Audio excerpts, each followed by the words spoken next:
New this morning, there was a lot new this morning, but listen to this. A scathing report in the Wall Street Journal says that President Trump's former personal lawyer and fixer, Michael Cohen, hired a firm to rig online polls to help then candidate. CNN now exclusively has this statement confirming that story from Michael Cohen himself. It says the following: "What I did was at the direction of and for the sole benefit of Donald J. Trump. I truly regret my blind loyalty to a man who doesn't deserve it," implicating the president in this payment. And again, that coming from Michael Cohen exclusively to CNN this morning. So what is this Wall Street Journal story about? Well, Cohen allegedly gave the owner of a pretty small tech company thousands of dollars in cash in a Walmart bag when he came to Trump Tower as payment for writing online scripts to help Trump score better in polls, rigging online polls to the benefit of the president. With us now is MJ Lee, CNN national political correspondent. Anything here illegal? Yeah, just to add to the growing list of bizarre Michael Cohen headlines, let me just walk you through the Wall Street Journal story. It is reporting that in 2015, a man named John Gauger, he runs a tech company, as you said, Poppy, went to Trump Tower to collect $50,000 for work that he did for Michael Cohen to try to rig online polls for then candidate Donald Trump, who was running for president, so that he could have better poll numbers. Now, we don't know if that effort was successful, but this was the work that he says he performed for Michael Cohen on Donald Trump's behalf. Now, the story says that Michael Cohen handed over to John Gauger, this guy, a Walmart bag full of around $12,000 in cash. Now, Cohen, to the Wall Street Journal, denies that piece of the reporting, says that all monies paid to Mr. Gauger were by check. So the cash bag part of this, Michael Cohen is denying. Now, Gauger goes on to claim in the Wall Street Journal that he did not get paid in full, that what was promised to him was the $50,000. But what the Journal is also reporting, and this is significant, is that in 2017, even though Michael Cohen did not pay this full amount to this guy who was trying to rig the online polls for Donald Trump, that Cohen still asked Donald Trump for the full payment of $50,000 and that he was paid this money.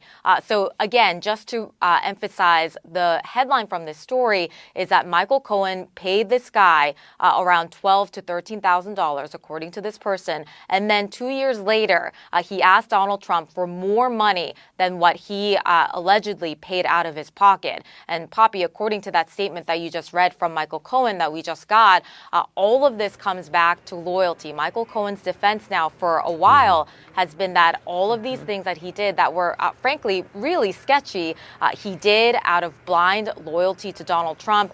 This is obviously going to be a huge, huge narrative that we see when Michael Cohen testifies in Congress next month. Yeah. Set for that testimony, MJ, is, set for February 7th. And you're learning some new details about the concerns he has about testifying before Congress. What are they? That's right. I mean, we are learning that Michael Cohen is basically concerned about his family.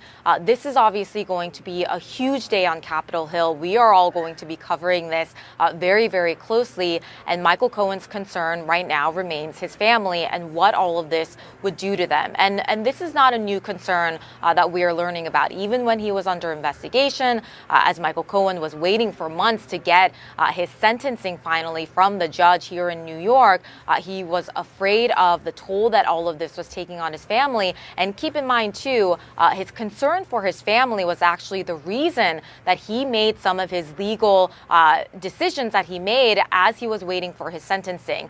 Even before he was able to get a full cooperation with prosecutors, he decided he's going to get the sentencing on the day that was originally determined, because his strategy was, I want to put this behind me as quickly as possible so that I can move on and so that my family can move on.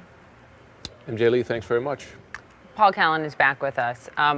Just the legal question here, right? I mean, did he admit to a crime here by confirming that, yes, I did this, but it was at the sole benefit of and direction of the president? He quite possibly did. There is a federal crime called wire fraud or mail fraud, where if you use federal mails or telephones or the internet to communicate over wires and to defraud somebody, that's a federal crime. So this would be, in essence, defrauding the American people. Yes. But by the president as well? I mean, if Cohen's saying the president directed him. Oh, yes, he does. So that would pull the president into it. But here's the problem with the theory actually being used by prosecutors.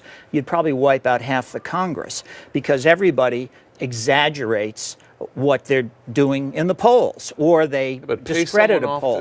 Pay someone off to I don't know. polls? Prosecutors will look at this and say, will every opponent of another candidate claim that he's using rigged polls? I think you could make a criminal case out of it, but I think it would be a tough one. The other problem here that I see with Michael Cohen is that obviously he only paid the guy that he hired to rig the poll $13,000 or $12,000, but he billed the president $50,000. So Trump's going to come in and say, I'm the victim of Michael Cohen. He defrauded me as well as maybe the public. And this, the Wall Street Journal says that, look, the Trump org didn't ask what the money was for. And Cohen did the $50,000 and Cohen. There's a lot more details we need on this Michael Cohen story to see how it plays out. Cohen's saying explicitly to CNN he did this at the direction of the president. Yes. Significant. Okay, it's been a tough day for Mr. Trump today. I'll tell you that. It's 9:23 in the morning. Right. Thanks very much, Paul.